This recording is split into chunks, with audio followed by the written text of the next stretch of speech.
Hello to all you yids out there. This is the Heart Now Here Spurs Fans Podcast, the podcast from a bunch of yids to all you yids around the world. And I mean, like, I don't know what to say.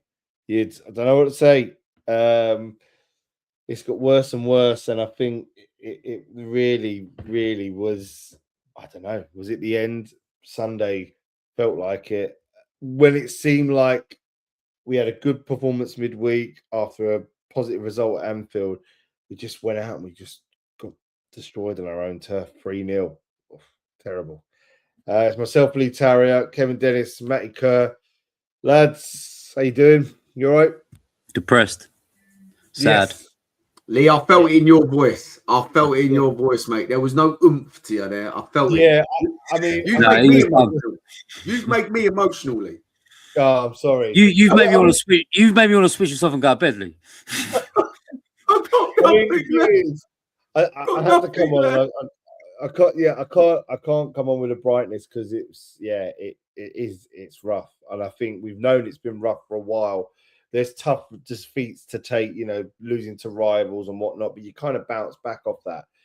But this is something that we have never, ever been through. I know there was 98 and Barnsley and Klinsmann getting us out of jail there. I mean, but that was quite, obviously we knew about it, but it was in a very different way to how we support the club now and whatnot. And in terms of football, it was a massive difference then. I think, not saying that it isn't now, but if you kind of went down then, you was up within a year or that because your resources were strong. Although we are a strong club, you can't guarantee this. And I don't know, Matt, I'll start with you. I don't know where the next win is coming from. I look at the games. It's Sunderland, it's Brighton, it's Leeds. And, you look at those and you think, oh, well, yeah, Brighton at home, Leeds at home, we'll give that. But we thought that with Forest. Are we going to get a win this season? No, we will. We will. I've always said, I think like I'm petrified. I'm scared to death of us going down. I think it's a very dark tunnel that we're going to go down, and I can't see no light at the end of it. If we go down, I don't know, Lee, I'll be in bits, mate. I'll be a mess. I'm so like Tottenham is everything. Do you know what I mean? Like growing up as a kid in Tottenham, you boys know it. Tottenham was the only thing that kept us on the straight path. Yeah, because if you was naughty, your parents weren't letting you go Spurs, and that meant the world to us. Even when we were shit, mate, and we had like fucking Chris Armstrong and all that up front, we were terrible. But that meant the world to us. Do you know what I mean? And all through these years, I sit here and say, like, how many role models I had back then, how many players like Teddy Sheringham looking up to, like as a kid. Like he meant the world to me. Do you know what I mean? And I look at that Flo now, and she literally loves Mickey van der Ven. And I sit there and I think, these that are letting down the next generation. Us as adults, we've learned how to deal with it. And we're just like, yeah, you play for Tottenham, blah, blah, blah. But the next generation coming through, the kids coming through, these players out there now are letting them kids down so much. I don't think they quite realise.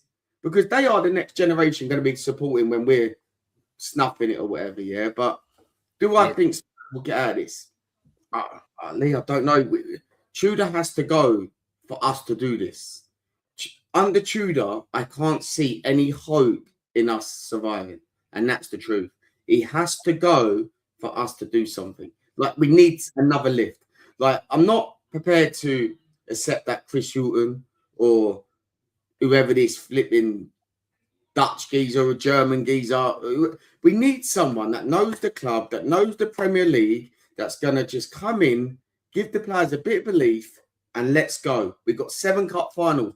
We don't need another manager to come in and start messing about with all tactics, start going back to a 5 or a 4 or a 3.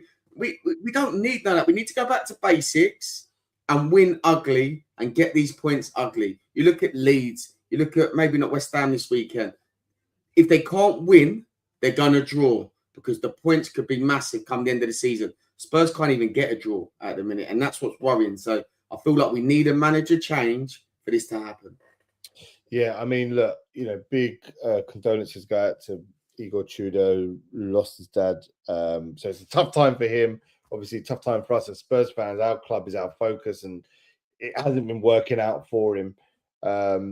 leading up to this game, I think there was questionable decisions made based on how we played in midweek to what he chose to start the team and how he changed things.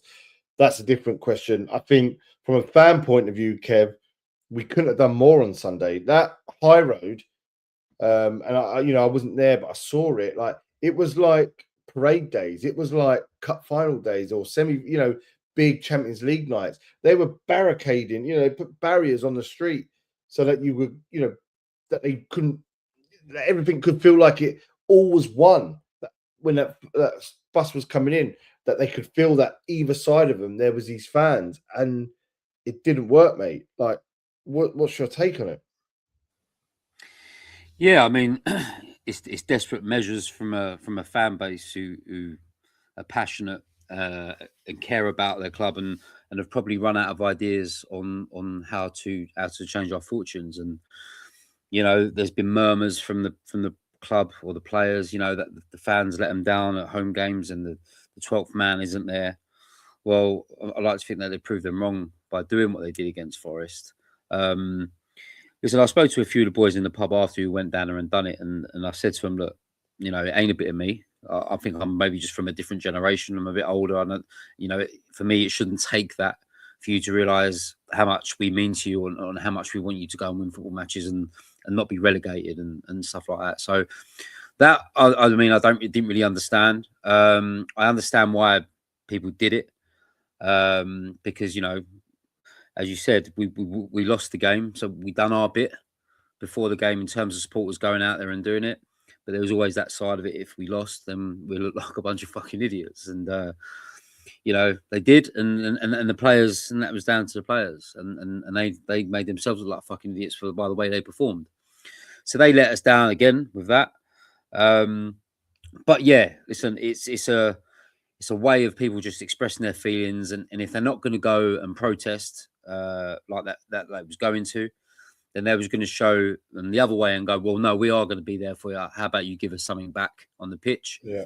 And that wasn't there either. And that's the sad thing about, the hysteria behind the parade thing or whatever it was before and the disappointment and so much of how we performed, and we got nothing out of it, which is a real shame because it was a game where I was really, we've been around the block with Spurs a lot, and sometimes we know when big games happen, if you're a fan like me, you always fear the worst supporting this club. But I had no fear of losing that football match on Sunday, and I think that's why I took it so hard, because it was a game that we must win. Yes, the hysteria before it, but it really meant, it can be season defining, is how I put it. And it's a really, they put themselves in a really difficult moment now, because you had the couple of games previous, and I was one of them. Liverpool, listen, we worked hard, we battled, we got the point. People will say Liverpool didn't play well enough, but it doesn't matter. Like Matt's saying, you get whatever point you can get. The Atletico Madrid game was fantastic, the best I've probably seen this season. Yeah. But would I have thought we would have dominated that game so much like we did against an English side who, this was a foreign team coming over, had a 3-goal cushion. I don't know if it was that kind of game for us to be really tested as much as we should have. But listen, we still won the game and we still played with a bit of pride. And I think that's why everyone's struggling so much with the Forest result, because we've come off 2 decent results and then put in that shit. And then that was fucking shit, especially the second half. I mean, the first half, I was quite pleased with. We looked toothless up top. That was the struggle the first half, but we dominated them. I went downstairs for a piss a couple of minutes before the whistle and couldn't believe what I heard when I was in the piss. I hear that cheer. Could not believe that we were 1-0 down. And in the second half, he made the couple of subs he did, and it completely fucked us because we lost our shape. We lost our aggression. We lost our calmness on the ball, silly decision-making, lazy work. I mean, it all just spiraled into shit in that second half. And there's got to be a reason for that. And unfortunately, the buck falls with the man in charge. We know the bigger picture isn't his fault. We know that this board has let down a lot of people, especially this year. It's made really bad decisions, and that's the reason probably why we've got this manager in charge. But now they're going to get rid of this manager, and we're really going to go back on themselves now and go, we can't have a stopgap manager now because we're in the shit. And in my opinion, Lee, I think the board were too arrogant and thought they was going to get out of this shit no matter who was in charge. They thought we were too good enough to go down. But when you have 13 players out injured in January, if you don't buy anyone and don't have any depth in your squad, the worst could happen. And that is what's happened. Yeah. And we're now about to get rid of another manager who's supposed to have it to the end of the season to now possibly get a full-time coach in when this wasn't your strategic plan. Your strategic plan was for Tudor to keep us safe, and then you're going to go and get the man you want. But now that's all fucking, the spanner's gone in the works of that now, and you might have to go and forget Pochettino, who you wanted to employ to build a relationship again with the supporters because you've broken that. And now you're going to go and get someone else in who's going to give them an option of fucking off if they get relegated, and then maybe go for the original guy you wanted, but you'll be in the Championship by then. And it just screams, Lee, of just really disappointing, unorganised, not took things seriously enough this year, and just no direction in nothing in terms of players, coaches, loans, whatever you want to do as a football club this year. We've completely ballsed it up, and then people at the top have got to pay for that in the summer, regardless of where we finish, because they have put supporters like us through the fucking ringer, who put everything into this football club, who love it with a passion, who do anything for it, will travel anywhere for it, will put money they haven't got into going to watch football, putting themselves into fucking overdrafts just to support this club because for some people, Lee, it's the only thing they've got. You know what I mean? We've all got kids, but some people haven't got a wife and kids and have got a nice job and can distract themselves. Some people, this is all they have. And it's like, you're playing with people's feelings in life. This is emotional stuff for a lot of people. And I just don't think they care enough. And I think that's the club as a whole, and I think the players as well this year just don't care enough. And then I think it's fucking shocking. It really is. Kev, do you think not care enough? Right? Someone said this to me, with the Nottingham Forest game. Would you take Nottingham Forest goalkeeper over our goalkeeper? I said, yeah. He said, would you take... I couldn't tell you, mate. He made one save all game. Couldn't even fucking judge him. No, but you would take... Sells is a decent goalkeeper, yeah? Yeah, he is, would you take Murillo and Milikovic, or the other centre-half, ahead of our two centre-halves at the moment? I said, currently playing, yes. Yeah. And he said, would you take Anderson and Gibbs White over our two centre midfielders? I said, yeah. And that's the spine of the team there, Kev. That's the right through the middle of the spine. Because Matt, we are on paper probably not the worst team in the league, but on the pitch we are the worst football team in the league. And that's what Tim Sherwood said, though, didn't he, Kev? Tim Sherwood said, I would have Mickey van der Ven and Ramiro to do your job. I wouldn't have you running out of positions, trying to win the ball, bombing it up the pitch like Mickey Van does, try to take on 3 or 4 players and losing his position, and we conceded. Tim Sherwood was like, I'll just go back to basics and let them just be defenders. I wouldn't have them bombing forward at position because you know that is though, Matt, that is a sense of no direction from the coach if you're allowing that to happen. If you're allowing your players to run. I mean, Romero the other day against Nottingham Forest to start doing all these runs and running back and then land on the pitch and not running back, things like that. Like as a coach, I'd be like, if you are going to do that, which you fucking shouldn't, but if you are, as a captain, you fucking get back. And I just think when I look at things like that, and I've looked at a few of their body language this year, take Archie Gray out of it and take Matthias Tell out of it, what I've seen Tell of late, I don't know how many of the others care. I really don't. And that's unfair because some of the players have been injured as well. So, I mean, I won't put them all in that bracket. But the ones that have been there, the majority, have, whether that's the manager's style that doesn't suit them or not, you still got to go out there and give everything. And I don't think they have. And we are now in a situation where nobody's got any confidence. People want the season to finish. We're absolutely done for with 7 games to go. And, I'm already mentally ready for it for the worst to happen. I really, really am. And it just won't surprise me if it does happen because, like I said, we are at the moment the worst football team in the division. Simple as that.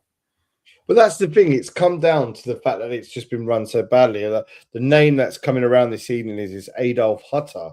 I mean, again, don't want to judge a manager who I don't know nothing about, but hasn't managed in the Prem, hasn't managed in a pressure cooker situation, And we've got this guy now that looks like he's going to come. Like we said, we wanted Poch in the summer. There was no guarantee that was going to be the case, but we don't know what's going to happen.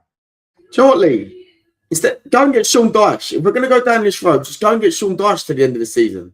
Do you know what I mean? Like, why go out and get someone? He don't want it to end the season, no matter. Dyche, he wouldn't want it to end the season. He'd want it permanently. Problem is, and that's the thing. If you give it to someone now, if they keep us up, you can't get rid of them because you want Pochettino. You have to keep them. Oh, that's it. You've got to be careful what you go for. Legend. If someone keeps us up, whoever it is, comes in and keeps us up, they'll be an absolute legend to us fans. Like we'll appreciate that manager, whoever it is, for life.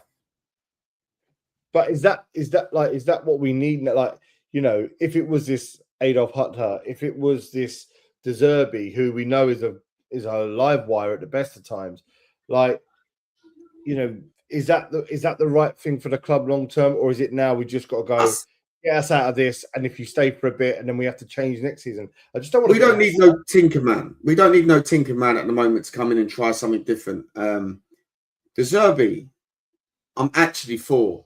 I know a lot of fan base against him.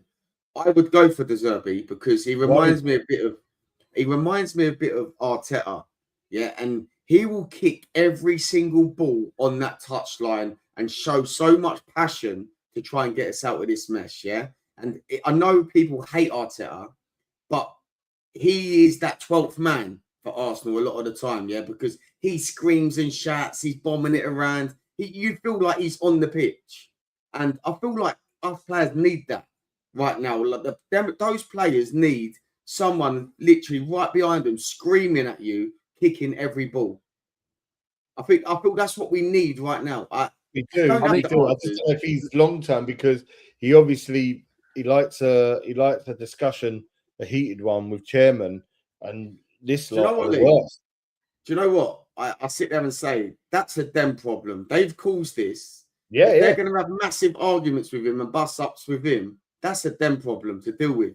And they're going to have to face De Zerbi, punching him up in the changing rooms and whatnot, like, or in the boardroom. Do you know what I mean? Like that's on them. They've caused this mess. So if we get De Zerbi and he keeps us in, I would stick with De Zerbi. Do you know what I mean? I would. Yeah, I would go with him. I just want to touch on what Matt said about they've caused this, because, I mean, we done a podcast when Frank got sacked and everyone was, you know, on the Pochettino train and all that, but we knew he was going to wait until the summer. And there was me saying, when you took the piss out of me at that point, which probably was right too, because I was like, well, no, let's go and get the best manager we can out there now. Let's forget about the Pochettino thing. We, at that point, were flirting with it down there. We was kind of on the side. It must have been about, when did Frank go? Was it Feb? When did he go, Feb? Jan? Yeah, after the Newcastle game, mid-Feb, just before Valentine's. Mid-Feb. So we had a decision to make then, and they have obviously decided that who they wanted at that point because of the relationship that is strained. And I said at that point, I don't think we're playing that bad. I don't think we can afford to wait for Pochettino. If you can get someone fantastic of high quality that is going to take it to the end of the season, then so be it. Or your other option was to go out and get the best manager you can at that point. And if it goes wrong, then you go and get Poch next year. But if it goes right, then everyone's happy. And they never did that. And they had choices. De Zerbi, I remember leaving Marseille, I think, the day before Frank got sacked. I think we all thought that was going to happen. Never went for Xabi Alonso. There wasn't much out there, but there were better managers than Tudor out there. And they chose not to do that because they thought if they could bring anyone in, they'll just steady the ship a bit. And then we'll go and get the man that everybody wants. And it hasn't worked out. The gamble has backfired fucking massively. And now you're fucked. Now you're 7 games in and you're thinking about bringing fucking Colin Calderwood back. It's madness. So I don't know what they do, but they are literally Russian roulette at the moment here. Whatever they fucking choose, they have to get it right. But I'm just not sure if the club is resigned to failure at the moment. And the work, I mean, so much has gone against us this year. I'd be amazed if we stay up. I'd be fucking amazed. But do you not think, like, going out for this, whoever this German geezer or whoever he is, like, I don't really care who it is at the moment. Never heard of it. Like, not saying, but for us to go into that Brighton game, we need someone that we feel has got a little bit of trust, that we can lean on to and try and get something out. Yeah, like, because we're clinging on. No, this is the thing, though, Kev. Even if you go out and get a Harry Redknapp, Defoe, Sherwood to the end of this, it's something that for us that's got a connection with us. This is our last roll of the dice, and we're going to get behind you to the end of the season, no matter what. I think them as a German geezer. No fans going into that Brighton game at home buzzing for it. As a board and as a business, I don't think they can risk doing that. I mean, we're not in charge of the books, and we're not worried about the figures because we'll fucking just go anyway. It doesn't affect our lives as much as them. But they are thinking that as a business and thinking we need to get the best manager in we fucking can right now to save us. Otherwise, we are fucked. And that's where I said about months ago we should have just gone and got the best manager out there, but they chose not to do that. And yes, if Pochettino weren't at the USA job, he would have been in the job by now, without a doubt. And he would probably get a lot of time as well. But at the moment, we are in a situation of 7 games in. We're about to sack a manager who's only supposed to stay there just to fucking steady us and finish above the relegation zone. And now we're more or less down there. And it's like, what the fuck is going on? I mean, I'll tell you what, honestly, lads, I am fucking, for the first time in my life, I feel really, and it ain't just the football, because we've had shit football teams since I've been supporting them as a kid. And even as a kid, I wasn't embarrassed. But I'm actually embarrassed at the moment to support this club in terms of everything about it, in terms of the way it's run, the players we have, the work ethic of our players, our captains. I'm really, really fucking embarrassed. I tell you now, I swear to you on my kid's life, this is God's honest truth. I'm embarrassed to walk out my house, walk down the road with a fucking Spurs top on at the moment. I mean, I'm that ashamed of the way my club's acted this year. And the worst thing about it is he's pulled me along for the fucking ride as well and took so much out of my social life and out of my wages and out of my money because I follow him for the love of it. They've just pissed in my face. The whole fucking club have. And I can't fucking shake it off. And a little bit of me wants the worst to happen just so I can stick 2 fingers up and go, that's your fault, you cunts. But my heart needs this club to stay up. Simple as that for everything, for so much, like Matt's saying, the next generation, the players we've got to keep hold of, the money, the revenue, the ground, the train, everything. You could lose so much by going down. It could end up being like a fucking domino effect. You don't know where we could be in 5 years. So in that sense, I don't want us to go down, but this is where the club have put me now. I'm like, you fucking destroyed me inside as a supporter for the first time in my life properly. And I don't know how to deal with it. Do you know what I mean? I mean, after that Forest game, I just wanted to get drunk. I just wanted, like an alcoholic, I just wanted to get fucking hammered just to forget. I woke up in the morning Monday and I thought it was a fucking nightmare, Lee. I mean, this is where the club has took some of our supporters. And then, especially them ones that went out on the high road. Do you know what I mean? It's like, how the fuck do they feel? It's just like, they're just pissing on us, mate, as a whole fan base and everything we've ever done for that club. And the people before us, the generations before us that have got us here, they've pissed all over us, mate. And I'm fucking raging about it. Yeah, and mate, you put it perfectly, Kev. You put it perfectly. I mean, you know what though, Lee? I was down there on Saturday. I took Flo to the high road and that, and yeah, it was unbelievable to see. Yeah, but we're doing that for relegation scrap, and it's hard. Do you know what I mean? You're asking fans to go down there and embarrass themselves. Like no fan wanted to do that. No fan wanted to do that. Yeah, we all done that for the love of that club. No fan. You could speak to any Spurs fan. No one would say, yeah, of course I wanted to do that. No one wanted to do that out of choice. You've done that because you felt like you're at a last resort and that you need to do it. Do I feel we have to give up? No, we can't give up because we've got 7 cup finals. I don't know what's next. The bus obviously didn't work. The players don't give a shit that way. And I think maybe the next step is something's got to happen. I don't know. I don't know. I think maybe Spurs need to record passionate Spurs fans saying their point and playing it to the players in the changing rooms or something like that before every game. Something has to change. It reeks of desperation on that, doesn't it? I mean, I get what you're saying, but that's where we're at. How have we come to this? We're so desperate to try and save this club. Us as a fan base, we want to try and do what we can to help survive. And if we do go down, at least the fans can be like, do you know what? We tried. Them lot there. You're leaving us now to pick up all the pieces, get all this stick out there. We've literally just embarrassed ourselves, lined the streets for a relegation battle, and you've gone out there and just relegated us. It hurts, mate. Honestly, it hurts so much. Feel so mugged off. Feel so mugged off. But this is the thing as I'll tell you well. what, on the train home the other night, I turned around to Cody and I went to him for the first time, and he's seen some shit with Spurs, and I apologised to him. I sat there and I went, "Sorry, man." He went, "What for?" And I said, "For making you support this shit." I said, "For putting you through it." And he's like, "Dad, it's our club, and they're the sort of supporters they don't deserve." And he's the younger generation, but I've had to apologise to him for making him sit through that shit, and not only like the result was shit. The players were shit, but the coach was shit. The tactics, the long ball shit, none of it works. And there's a reason why that manager's in charge, and there's a reason that some of them players are there. And I don't know if you boys saw the I sent you in the link with Gus Poyet on TalkSport with Simon I Jordan. listened to that today. And the first thing Poyet said was, "They're too relaxed there. The club allows them to relax, and they don't. They let players do what they like, and you can tell that just by the body language on the pitch of some of them. Yeah. They're allowed to do what they fucking like. They don't work hard enough in training. You can just see the lack of respect for the coaches have previously gone by as well.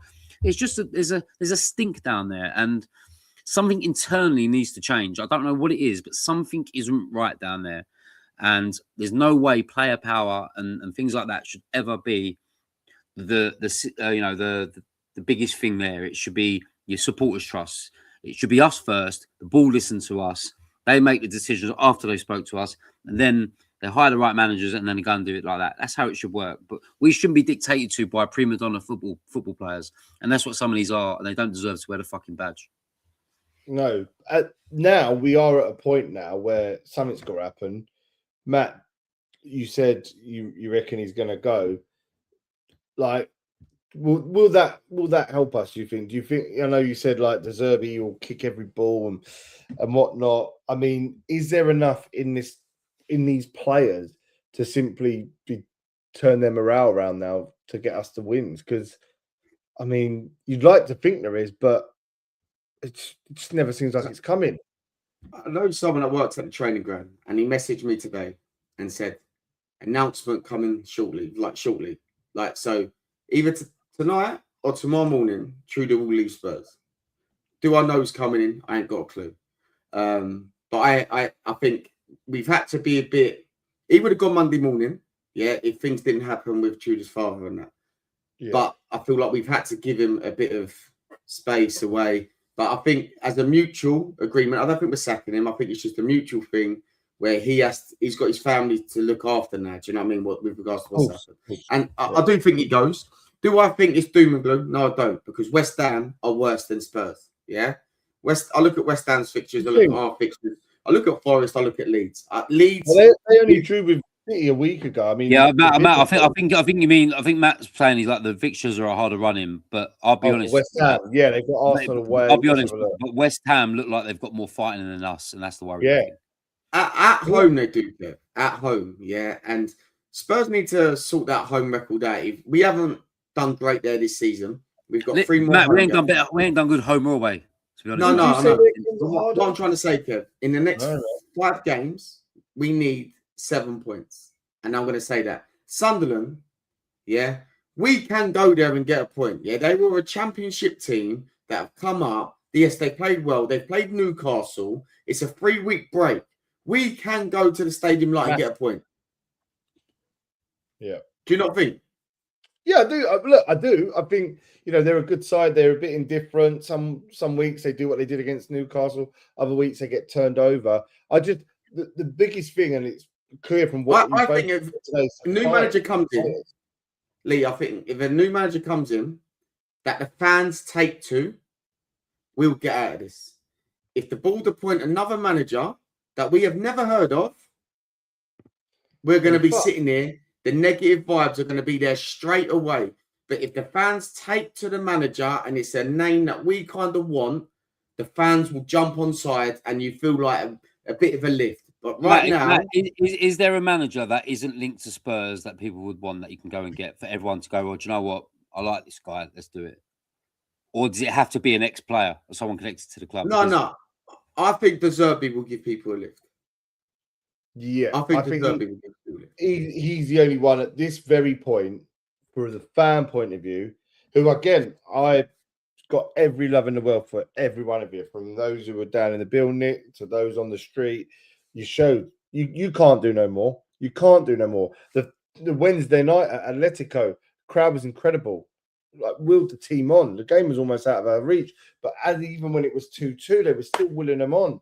So to have a glimpse of light, it'd have to be De Zerbi now for the fans to be on side. I think we get this Adolf Hutter. I got nothing against the guy. I'm looking at his stats. He was sacked by Monaco in October in a league that is a one-team league. He was sacked. He's never really, nothing to write home about. I'm like, what? Where does this all come from? Where do these intel all come from? They've got no other chance to do that again.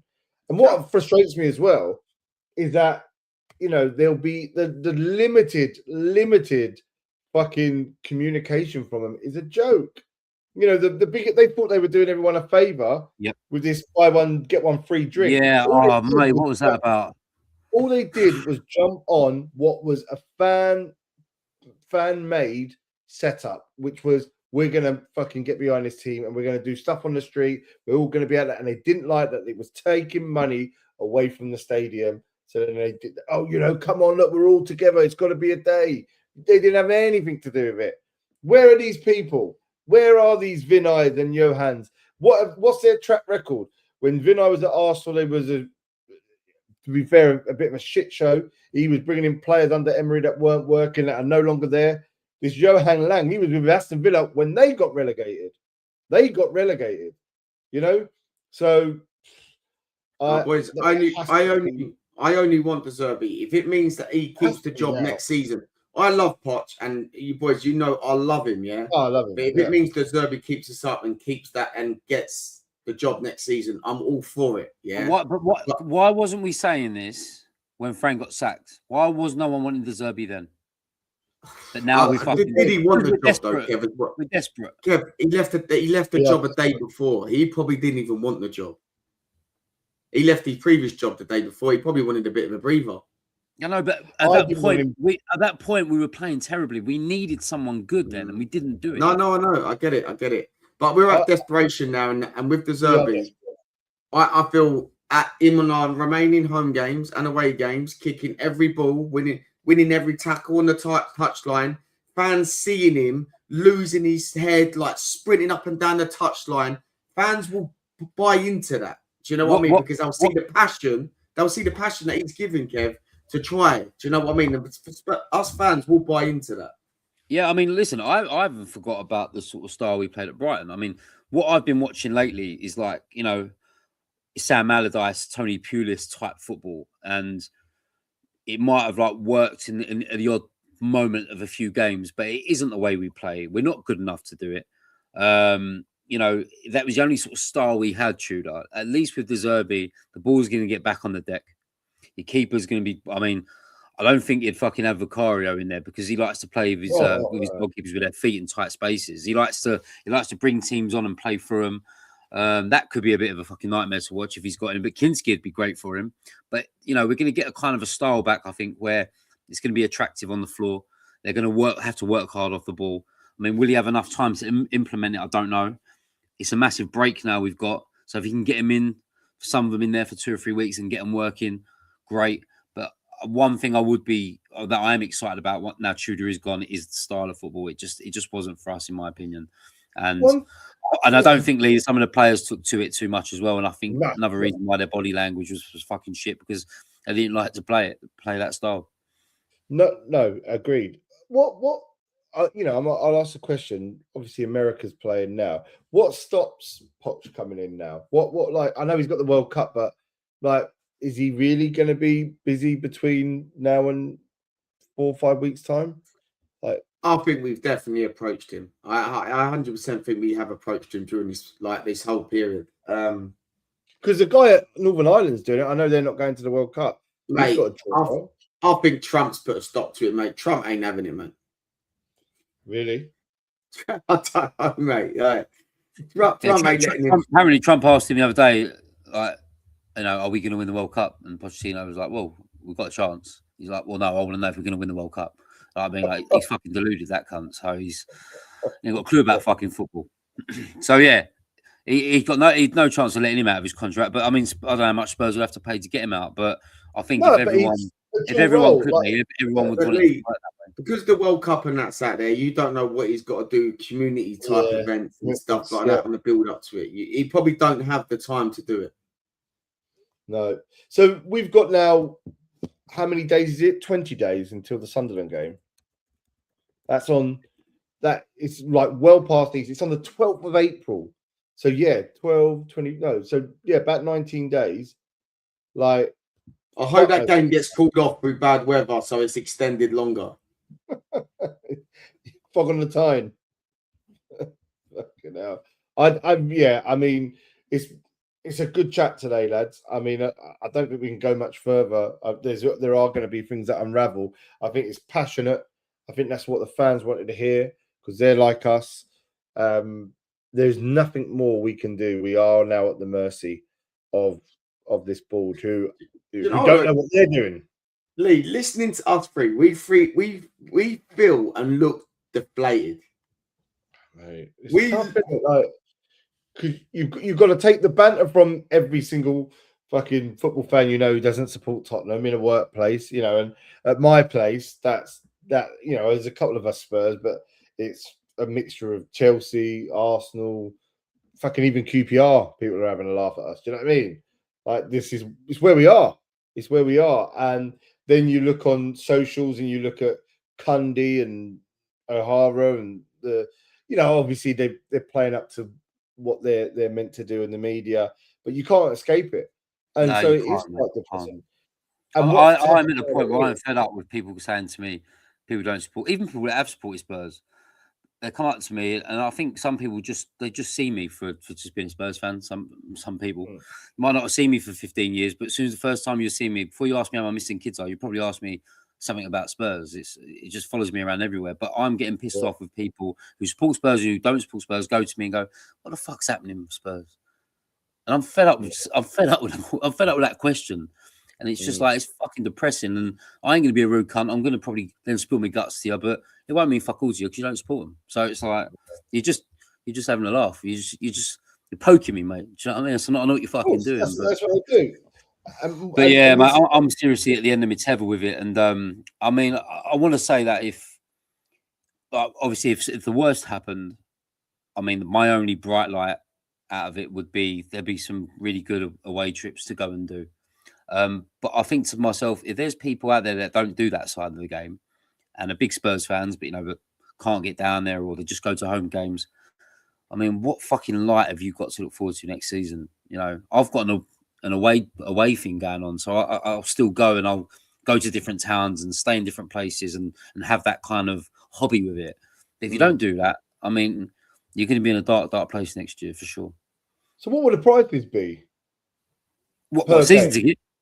Well, that, and if you was go like say me, like say I felt like it was I'd have to back the team, to get them back up. How much am I looking to pay? Home games. I expect everything to drop in terms of price if the worst happened. Surely, match day tickets. I mean, you're going to try and not. It's going to be so many empty seats there. You're going to have to go cheap to get people in there to watch Championship football. But the away games. Apparently, the ticket cap for £30 is only in the Premier League. So when you go to the Championship, people can fucking charge you as much as you want. If you're anything like Spurs, and you could take 5,000 or 6,000 to a ground, that club you're going to are going to up their ticket prices to get more revenue in. And it's like it becomes an even more expensive season when you're playing in the fucking worst league. It's fucking mental. Somewhere or another, the board will blame us for all this. And we'll get relegated, and they'll double our season ticket price. Somehow it'll be us that's to blame. Yeah, I'll tell you what they'll probably do is they'll probably go, we're keeping the season tickets the same. Everyone's going to go, fucking, you what? And they'll go, well, you've got an extra 8 or 9 games of the season. So, that's how that's sort of work out. It wouldn't surprise me. But they should.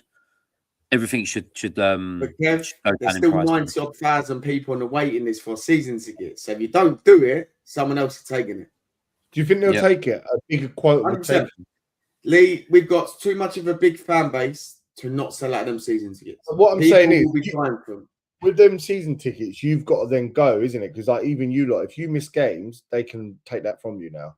Like if you miss a certain block of games in a row, they've got the right. Apparently, am I right? I don't really know how that works. I think that's been a previous. That's been. I mean, I think Arsenal got something like that going on. I mean, I don't miss enough to worry about it. I don't really know anyone who that's happened to just yet. But I think they're trying to clamp down on all that shit next year, like properly. So I mean, that's what I'm saying. So, people will take a chance and go, right, I'll get a season ticket this year, and I believe that we'll get back up for the following year and whatnot. And then I've got a Premiership season ticket. They could, but yeah, I don't know. I feel like a lot of overseas interest will die a death, and I think that's what it'll hit them. Like, and like you say, games will be Tuesday nights, Friday nights, Saturdays at 12 o'clock, like Sundays at 12 o'clock. Some of them will work. A lot of those won't work for people. And so that's another thing people have got to take in consideration when they get these season tickets. It's going to be tough.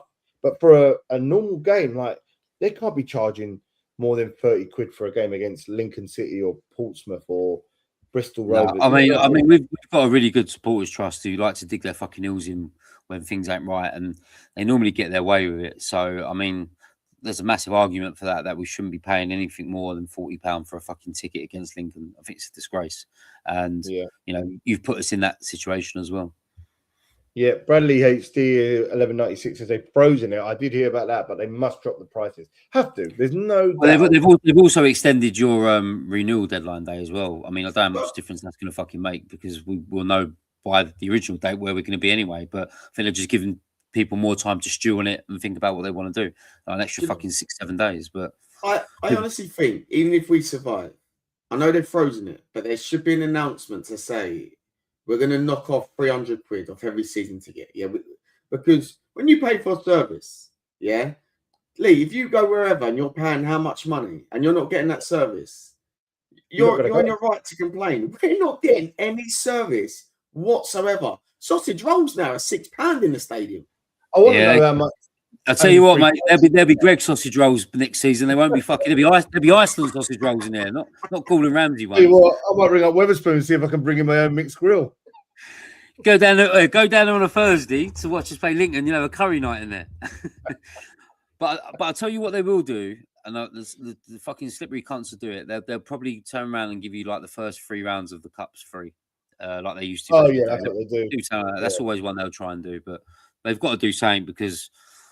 I wish I was a bit of a stubborn cunt and said I wouldn't go anymore, but I will. So people like me, they're fucking laughing at. It's like Matt saying you chuck your book in, someone else is having your book next season. It's like they just don't care. Yeah. Just don't care, mate. It's horrible. I mean, I'm not going to put us through much torture because I think we've really spoke about this well without drowning our sorrows with a drink. I didn't have a drink. We're going to have a cry now, Lee. Yeah. But I mean, it's a long way now. We will obviously be over our socials. If there is a big announcement, we'll obviously address it in different ways. As Matt and Kev says, it probably will be in the next day or two. I think something has to happen. Obviously, the players are away. A lot of them are on international duty. So by the time they come back, we need stuff in order. That's all we can say. Yeah, it's crazy, lads. It's crazy. And yeah, Sunderland, it is on the 12th. Like, so we've got Easter, we've got bloody England. Oh my god, it's a long way away. I mean, we might have a couple of players. I mean, I think only Kudus and Bentancur are your two really that are missing. That the other two boys are obviously a bit longer term. They're back for Sunderland, though, Kev. They're back for Sunderland, if not Brighton. Yeah, it'd be nice if. I mean, someone like Kudus is probably someone we really need right now in terms of getting on the ball and hurting players. So, and I think whoever comes in next as well is going to play Simmons more as well in more advanced role. Give him more. I don't get the Simmons thing. He had the worldie against Atletico Madrid. He played well, scored 2 goals. Gone. Yeah, I think Tudor. Everyone would say Tudor's had a bit of a rough time in there, but he's also made some right funny fucking decisions in terms of where he starts players and substitution. So he's not all like. I mean, he used to blame for some of it. Let's not fucking get that. Let's not get that wrong. Do you know what I mean? But I think a new manager will come in there and whoever it is will just pick the best players that you can play, position them up, give them a bit of confidence, and see what happens. Well, lads. It's always a pleasure to talk to you, even if it's at a rough time. We'll be back very soon. As again, check out our socials. We're always putting something out there. Big love to our sponsors, Hotspur Heritage and Os for Us UK. We will be back in and around the Sunderland game, hopefully with a renewed sense of optimism, and that we're going to go forward and get out of this. If we get out of this, big things have to come next season, but we have to take this now a week at a time, and that starts in April with Sunderland. Lads, all the best. This has been the Heart Now Here Spurs Fans podcast. Please listen, with fans like you, tell your mates, like, subscribe, send us a nice review, and it helps us when we're getting our Tottenham podcast out there, because we just like doing it to talk to fans like yourself and give our opinions, because that's what it's all about. We will see you up and around the Sunderland game. Until then, try and keep the faith. Come on, you Spurs.